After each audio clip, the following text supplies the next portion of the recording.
đi hỗ trợ anh vì an với buồn cả từ con trường sự yêu lời vì nó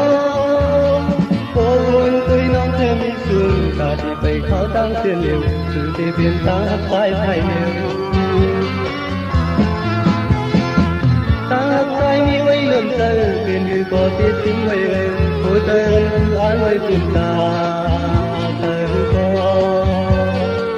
có đi khơi trời vì hắn ta nghe anh mi quay từ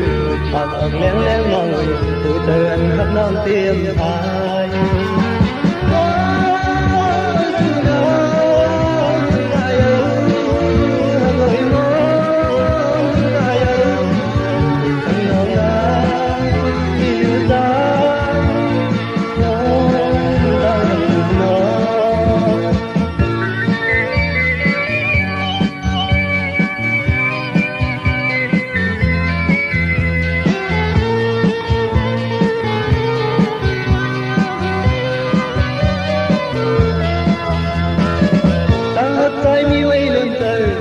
có thể xin quay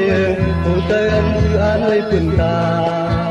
thời con non ly khai trời vì hắn ta yên anh mi quay từ việc tạc ở lén lén lòng người hỗ trợ anh hát non tiêm hai ta hát tay mi quay từ chẳng tiền lệ cây gió lăn đi hỗ trợ anh vì an với buồn ta